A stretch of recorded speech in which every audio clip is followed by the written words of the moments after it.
যে নরেন্দ্র মোদীর কেন্দ্রীয় সরকার একটা হিন্দু ভাইয়ের অ্যাকাউন্টে 5 লাখ টাকা দিয়েছে? আপনাদের কাছে প্রমাণ নেই, আমার কাছে প্রমাণ আছে, শুনবেন। আলী হোসেন গাজী যদি বলি এখানে কোনো সাম্প্রদায়িক কথা, রাত্রের মধ্যে আমি অ্যারেস্ট হয়ে যাব। আর শুভেন্দু অধিকারী প্রত্যেক দিন হিন্দু মুসলমানের দাঙ্গা লাগানোর কথা বলছে, তার বিরুদ্ধে আইনি কোনো ব্যবস্থা নেওয়া হচ্ছে না কেন? তার মানেটা কি? গাল মে কুছ কালা হ্যায়, মনে করতে হবে এই জন্য।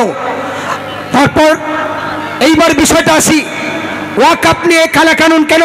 একটা ব্রিগেড সমাবেশ করলে সমাধান হবে না।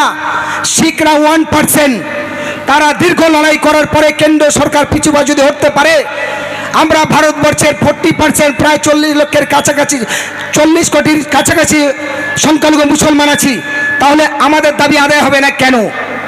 তার জন্য কলকাতাতে লাগাতারভাবে আমি আজকে আপনাদের এই সবার মঞ্চ থেকে বলছি, মুসলিম পার্সোনাল ল, যুব ফেডারেশন সহ সারা পশ্চিমবঙ্গের প্রত্যেকটা সংগঠনের কাছে আজকে সকালে ভিডিওটা পোস্ট করেছি। আসুন সবাই ঐক্যবদ্ধভাবে, কলকাতা একটা বড় মঞ্চ, যে ধর্ণা মঞ্চে থেকে 2 মাস হতে পারে, 6 মাস হতে পারে, 1 বছর হতে পারে, 2 বছর হতে পারে, লাগাতার অনশন আন্দোলন চলবে। সেই আন্দোলনে আমরাও সামিল হব। আমাদের দাবি তবে একটাই, কেন্দ্র সরকারের কালা কানুন, এই আইন, এই বিল অবিলম্বে প্রত্যাহার করতে হবে। প্রত্যাহার না হলে আমাদের ধারাবাহিকভাবে এই লড়াই আন্দোলন চলবে।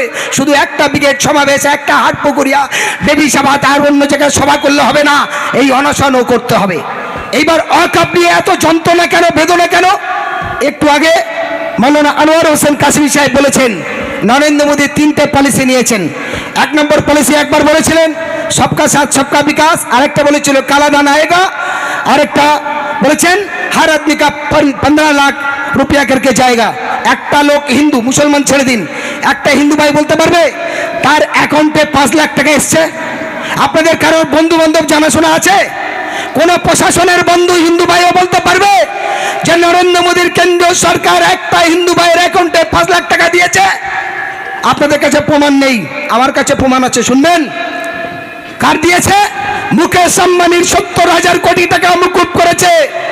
নীতিশ কুমারের স্ত্রীর অ্যাকাউন্টে 8.5 কোটি টাকা দিয়েছে, 850 কোটি টাকা দিয়েছে। আপনার চন্দনবাবু নাউডির স্ত্রীর অ্যাকাউন্টে 1500 কোটি টাকা দিয়েছে। তাহলে গরিব শুধু মুসলমানদের মারেনি, হিন্দু, দলিত, আদিবাসীদের মারছে। কারণ নরেন্দ্র মোদীর এই সাম্প্রদায়িকতার জন্য মিডিয়াকে কিনতে হবে, ইউটিউবারকে কিনতে হবে, সাংবাদিকদের কিনতে হবে, পুলিশকে কিনতে হবে, গুন্ডাকে কিনতে হবে। ভারতবর্ষের ইতিহাসটা কি? ইতিহাসটা ছিল এই, ব্রিটিশ সাম্রাজ্যবাদী এই দেশ যখন দখল করেছিল ব্রিটিশের বিরুদ্ধে, তখন আরএসএস ভারতবর্ষের কোনো রাজনৈতিক দলের জন্ম ছিল না। মুসলমানের ভিক্ষা করে, যুদ্ধ করে, চাঁদা তুলে, ওই পণ্ডিতদের কাছে দিয়ে হিন্দু মুসলিম ঐক্যবদ্ধ লড়াই করে তবে 1947 সালে দেশ স্বাধীন হয়েছিল, তবে 15ই আগস্ট স্বাধীনতার পথে ঘটে, তবে 1949 সালে সংবিধান তৈরি হয়, তবে রাজনৈতিক দলের 1951 সালে জন্ম হয়। আর আজ তারা অর্থগতি ক্ষমতার জন্য ক্যান্সার কি রোগ, তার থেকে ভয়ঙ্কর রোগ হলো ধর্মীয় হিংসা, রাজনৈতিক হিংসা। আর সেই হিংসার বিরুদ্ধে আরএসএস এর 2 ডানা ছড়িয়ে দিয়েছে। আর সেই ডানার কিছু সংখ্যার মানুষ তারা অর্থগতি ক্ষমতার লোভের জন্য, রাজনৈতিকভাবে তাদের লালবাতি গাড়ি আর গদির জন্য অনেক শাক দিয়ে মাছ ঢাকা দিচ্ছে। সেই ঢাকা দেওয়া চলবে না। চোখ কান খুলে রেখে আমরা ঐক্যবদ্ধভাবে ধারাবাহিকভাবে এই লড়াই আন্দোলন চালিয়ে যাওয়ার জন্য আপনাদের কাছে আবেদন রাখছি। সমস্ত নেতৃত্ব মঞ্চের বাসীর কাছে আবেদন করছি, সমস্ত বাংলাবাসীর কাছে আবেদন করছি, তাহলে আগানো যাবে না। আমার আরো একটি সভা আছে, বেশি দেরি করবো না, শুধু একটাই আবেদন।